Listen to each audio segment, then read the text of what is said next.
A big boss సీజన్లోనైనా సరే ఒక 2-3 కంటెస్టెంట్లు కలిసి, ఓ 2-3 కంటెస్టెంట్లు కలిసి ఒక కంటెస్టెంట్ మీద పడి అదే పనిగా టార్గెట్ చేస్తూ ఉంటే ఏమవుతుంది, ఆ సదరు కంటెస్టెంట్స్ మీద పబ్లిక్కి సింపతి అనేది వచ్చేస్తుంది. సింపతి అనేది వచ్చేస్తే ఆటోమేటిక్గా ఓట్లు అనేవి రాలుతూ ఆ కంటెస్టెంట్ చాలా దూరం బిగ్ బాస్లో అయితే కొనసాగే అవకాశం అయితే ఉంది. అదే జరిగింది. ఫర్ ఎగ్జాంపుల్, బెస్ట్ ఎగ్జాంపుల్ అంటే మనకి కౌశల్ని మించిన ఎగ్జాంపుల్ అయితే అక్కర్లేదు కదా. హౌస్ మొత్తానికి ఆయనకు యాంటీగా అయ్యి అదే పనిగా ఆయన నామినేట్ చేస్తూ ఏదైనా బెనిఫిట్స్ వచ్చే టైంలో ఆ బెనిఫిట్స్ ఆయనకి దూరం చేయడం కానీ, ఇలా ఏ రకంగా చూసుకున్నా కానీ అదే పనిగా కౌశల్ని టార్గెట్ చేస్తూ సీదా తీసుకెళ్ళి ఆయనని టైటిల్ విన్నర్ని చేసేదాకా వదలలేదు. ఇలా ఉన్నప్పుడు మామూలుగా ఇదే ప్యాటర్న్ కొనసాగుతుంది. తర్వాత వచ్చిన సీజన్స్లో కూడా ఏ అమ్మాయినైనా సరే, అబ్బాయినైనా సరే అదే పనిగా టార్గెట్ చేస్తూ ఉంటే ఆ కంటెస్టెంట్కి ఆటోమేటిక్గా పబ్లిక్ సపోర్ట్ అనేది వచ్చేసి చాలా ముందుకు వెళ్ళే అవకాశం అయితే ఉంది. కానీ ఈ సీజన్లో కంప్లీట్గా రివర్స్ జరుగుతున్నట్టుగా మనకు అనిపిస్తుంది కదా. ఎందుకంటే ఇప్పుడు సోనియాకి తను చీఫ్ అవ్వకూడదని కానీ, లేకపోతే తను నామినేషన్స్లో పక్క రావాలని కానీ, లేకపోతే తను ఏదైనా చెప్తే దానికి ఆపోజిట్గా చెప్పాలని, తనను అపోజ్ చేయాలని, తన గురించి వెనకాల బ్యాక్ బెచ్చింగ్ చేయాలని, ఇలా 1,15,00,000 రకాలుగా కూడా సోనియా గురించి హౌస్లో ఉన్న ఆల్మోస్ట్ అందరూ, ఒక మణికంఠ, ఆదిత్య గారు తప్పితే వాళ్ళు కూడా కొంతవరకు మాట్లాడుతున్నా కూడా కంపారిటివ్లీ చూసుకుంటే మిగతా వాళ్ళకంటే మణికంఠ అండ్ ఆదిత్య గారు తప్పితే హౌస్లో ఉన్న ప్రతి ఒక్కరు కూడా సోనియాకి అల్టిమేట్గా యాంటీగా ఉన్నారు. సోనియా అంటే వామ్మో ఆమెతో ఎందుకు వచ్చింది బాబు, ఎవరితో మాట్లాడితే వాళ్ళిద్దరికి ఏ లింక్ అంటే కొడుతుందో తెలీదు. ఆయన అమ్మాయితో ఒక్కరోజు ఆర్గ్యుమెంట్లోకి దిగితే అది ఎక్కడెక్కడ తీసుకెళ్ళి ఏమేమి సాగదీసి ఎక్కడెక్కడ పాయింట్లు తీసుకొస్తో తెలీదు. పెద్ద దండవరా బాబు. ముఖ్యంగా అయితే పృథ్వీని ఆ నిఖిల్ని వాళ్ళిద్దరిని పట్టుకొని వాళ్ళిద్దరిని ఏదో పెంపుడు కుక్కల్లాగా పెంచుతూ ఎవరైతే ఆమె మీదకి వస్తారో వాళ్ళిద్దరిని అట్లా ఉసిగొల్పుతుంది. నిఖిల్ గేమ్ని పూర్తిగా చెడగొడుతుంది, పృథ్వీ గేమ్ని పూర్తిగా చెడగొడుతుంది. వాళ్ళిద్దరిని ఆమె కంట్రోల్లో ఉంచుకొని తద్వారా అందరికీ ఆమె ఒక డాన్ లాగా బిహేవ్ చేస్తుంది అన్నట్టుగా ఇట్లా హౌస్ మొత్తం టాక్ అనేది ఇదే ఉంది. సీత, విష్ణుప్రియ, ప్రేరణ, ఇలా హౌస్లో ఉన్న ప్రతి ఒక్క అమ్మాయి కానీ అబ్బాయి కానీ ప్రతి ఒక్కరు ఇదే రీజన్తో ఉన్నారు. ఇన్ఫ్యాక్ట్ ఈ సోనియా, నిఖిల్ అండ్ పృథ్వీ వీళ్ళ గ్రూప్కి ఆల్మోస్ట్ అందరికందరూ భయపడుతున్నారు. అందరికందరూ భయపడడం అనేది కంప్లీట్గా అమ్మో ఇట్లా వాళ్ళతో ఎందుకు రాబు చిచి అన్నట్టుగా ఆ కైండ్ ఆఫ్ భయం. అదే కానీ అంతేగాని అమ్మో ఇట్లా పులి అంటే నాకు భయం అన్నట్టుగా ఆ కైండ్ ఆఫ్ భయం కాదనమాట. అంటే ఒక అసహించుకునే భయం, నాట్ రియల్ భయం కాదు. సో ఇక్కడ సోనియాని లిటరల్గా సోనియా గ్రూప్ని మిగతా హౌస్మేట్స్ అందరూ దూరం పెట్టడం అనేది జరుగుతుంది. వాళ్ళకి మ్యాక్సిమం అటాకులు చేయడం కానీ, లేకపోతే ఏదైనా బెనిఫిట్స్ ఉన్నప్పుడు వాళ్ళకి దక్కకుండా చేయడం కానీ, వాళ్ళు ఏదైనా పాయింట్ చెప్తే వాళ్ళని దాన్ని అపోజ్ చేయడం కానీ, ఇలాంటివన్నీ చాలా వరకు జరుగుతున్నాయి హౌస్లో. ఇప్పుడు మన రీసెంట్ ఫైట్లో చూసుకున్నా కూడా యష్మి వర్సెస్ సోనియా అలా జరిగిన ఫైటే. అండ్ ఇప్పుడు చీఫ్కి ఎవరైతే సెలెక్ట్ చేసుకున్నారో, సీత ఆల్రెడీ చీఫ్ అయింది కాబట్టి ఇప్పుడు చీఫ్ని సెలెక్ట్ చేసుకున్న ప్రాసెస్లో కూడా సోనియాని ఖచ్చితంగా చీఫ్ అవ్వకుండా చేయాలనే ఉద్దేశంతో తనని ఎలాగైనా ఫస్ట్ అవుట్ చేయాలనే ఉద్దేశంతో అవుట్ చేసిన విధానం కానీ, అంతెందుకు ఇప్పుడు ఇందాక రిలీజ్ అయిన ప్రోమోలో చూసుకున్నా కూడా ఏమవుతుంది, చీఫ్గా సీత అయింది కాబట్టి ఇప్పుడు ఇంకో చీఫ్గా నిఖిల్ ఆల్రెడీ కంటిన్యూ అవుతున్నాడు కాబట్టి మెజారిటీగా హౌస్లో ఉన్న అందరికందరూ సీత క్లాన్లోకే వెళ్దాం అనుకున్నారు. వన్ మెయిన్ రీజన్ ఏంటి, సీత ఏం అద్భుతమైన చీఫ్ అద్భుతంగా చేసేస్తుంది అని కాదు. వన్ అండ్ ఓన్లీ రీజన్ ఏంటంటే అవతల్ క్లాన్లో, నిఖిల్ క్లాన్లో సోనియా ఉంది.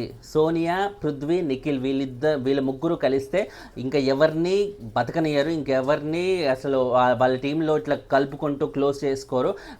వాళ్ళే ఉంటూ అందరినీ డామినేట్ చేసి పడేస్తారన్నమాట. తద్వారా అన్నెసరీగా మనం బుక్ అవుతాం అనే ఉద్దేశంతో మాత్రమే అందరికందరూ ఆ క్లాన్కి దూరం అవ్వాలనే ఉద్దేశంతోనే ఉన్నారు. ప్రోమోలో కూడా సీత క్లాన్ వైపు వెళ్ళాలనే ఉత్సాహమే అందరూ చూపారు. ఒక పృథ్వీ, సోనియా వాళ్ళు ఆల్రెడీ నిఖిల్కి ఆల్రెడీ చాలా క్లోజ్ కాబట్టి వాళ్ళిద్దరు తప్ప మిగతా అందరూ కూడా సీత క్లాన్కి వెళ్దామని చూశారు. ఇన్ఫ్యాక్ట్ చెప్పాలంటే లాస్ట్లో చూపించిన యష్మి కానీ, ఇన్ఫ్యాక్ట్ సీత క్లాన్ నుంచి నిఖిల్ క్లాన్కి వెళ్దాం అనుకున్నా కూడా ఇది అక్కడ ఆ ప్రోమో ప్రకారంగా అలా కట్ చేసినా కూడా యాక్చువల్లీ తను ఏదైతే సీత క్లాన్లోనే కంటిన్యూ అవుతే చాలా బెటర్ ఉంటుంది. ఎందుకంటే అక్కడ ఆల్రెడీ చాలా డామినేటింగ్గా ఉంది కాబట్టి సోనియా, పృథ్వీ అండ్ నిఖిల్ కాంబినేషన్లో ఉన్నది. సో అక్కడికి వెళ్ళి నేను అన్నెసరీ మళ్ళీ రప్చర్ చేసుకోవడం అక్కడ అది కరెక్ట్ కాదన్న ఉద్దేశంతో తను ఈ క్లాన్లోనే కంటిన్యూ అవుదాం అనుకుంది.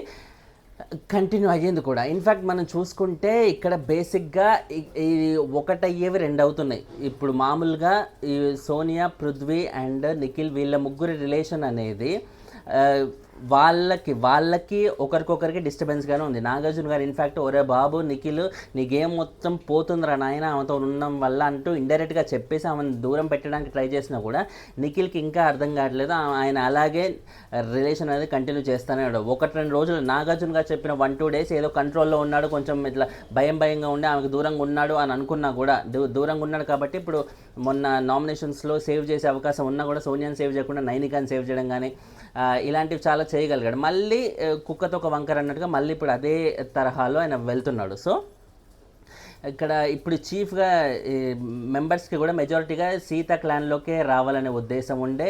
అండ్ యష్మి కానీ మిగతా వాళ్ళకి కానీ లాస్ట్లో మిగిలిన వాళ్ళకు కూడా సీత క్లాన్లోకి వద్దాం అనుకున్నా కూడా వాళ్ళకి ఇంకా ప్లేస్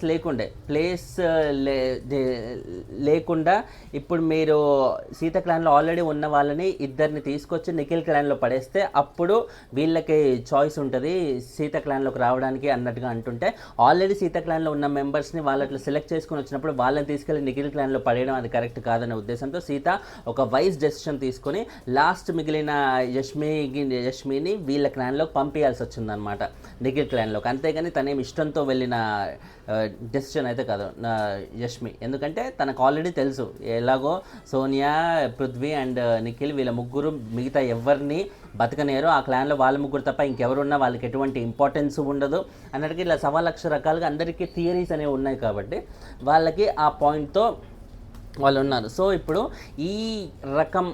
ఈ రకమైన అనాలిసిస్లో ఉన్న ఏ కంటెస్టెంట్ అయినా కూడా, అంటే అందరూ అదే పనిగా మీద పడుతున్న కంటెస్టెంట్ మీద పబ్లిక్కి సింపతి రావాలి. కానీ ఈ సీజన్లో అలా సింపతి వస్తుందా?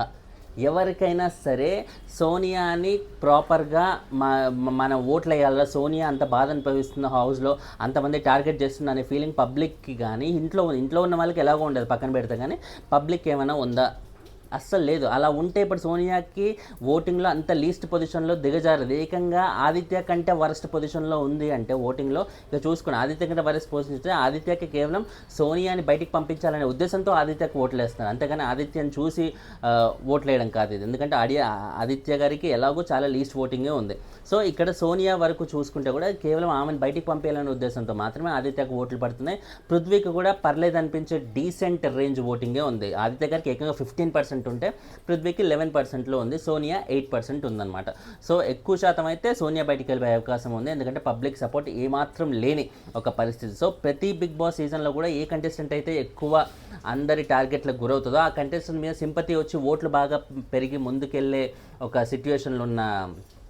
సిట్యుయేషనే మనకు తెలుసు ఈ రోజు వరకు కూడా. బట్ సోనియా విషయంలో ఇది ఆపోజిట్ ఎందుకు జరుగుతుంది అంటే, ఫర్ ఎగ్జాంపుల్ ఇందాక మనం చెప్పుకున్న ఎగ్జాంపుల్ చూసుకుంటే కౌశల్ విషయంలో అందరూ టార్గెట్ చేసినా కూడా కౌశల్ పైన ఆడియన్స్కి సింపతి వచ్చింది. ఆ సింపతిని మాత్రమే కౌశల్ వాడుకున్నాడా? ఎక్స్ట్రాడినరీ కమ్యూనికేషన్ స్కిల్స్, ఎక్స్ట్రాడినరీగా ఒక మనిషి వస్తే అంతే ధీటుగా ఎదురెళ్ళి వాళ్ళని ఎదుర్కొని ప్రాపర్ లాజిక్తో మాట్లాడగలిగే దమ్మున్న కంటెస్టెంట్ కాబట్టి.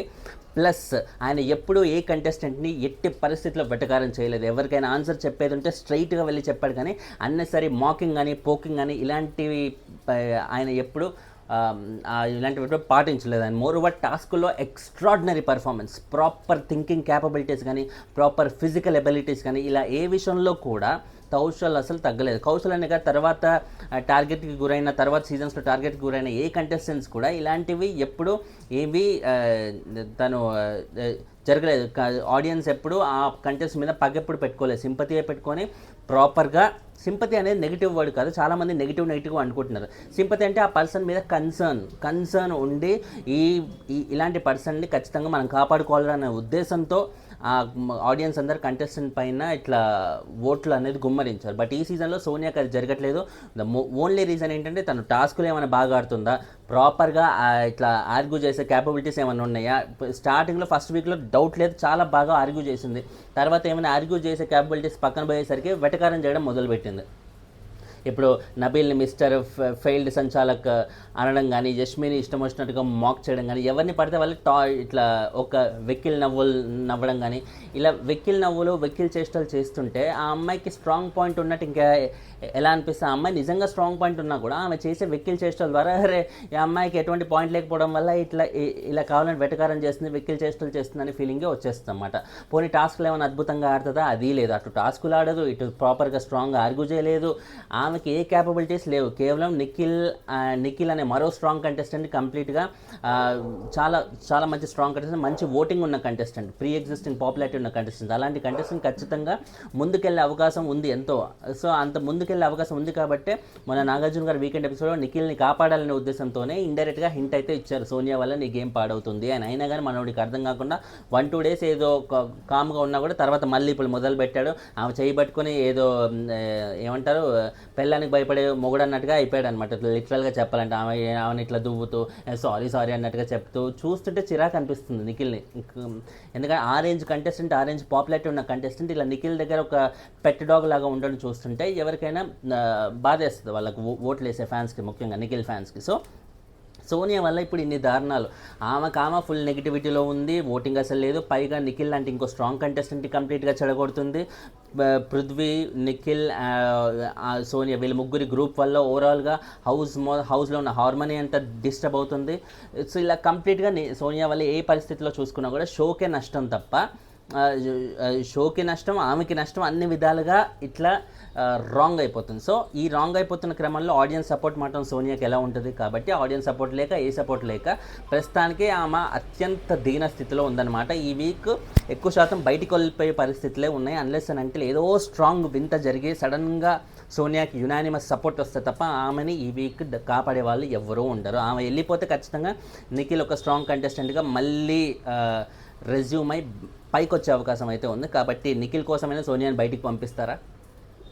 పృథ్వీ లాంటి మరొకరిని ఇట్లా స్ట్రాంగ్ చేయడానికి బిగ్ బాస్ వాళ్ళు ఏమైనా పూనుకొని సోనియాని బయటికి పంపిస్తారా? Let's wait and see. సోనియాని బయటికి పంపిస్తే ఇద్దరు కంటెస్టెంట్స్ పైకి వచ్చి షైన్ అయ్యే అవకాశం అయితే ఉంది. Let's wait and see Big Boss వాళ్ళు ఏ డెసిషన్ తీసుకుంటారని. Finally thanks lot for watching. ఛానల్ని సబ్స్క్రైబ్ చేసుకోండి. లైకులు కొడతా ఉంటే వీడియోలు ఎక్కువ మంది కనిపిస్తాయి. దయచేసి లైకులు మిస్ చేయకండి. My sincere request. బాయ్.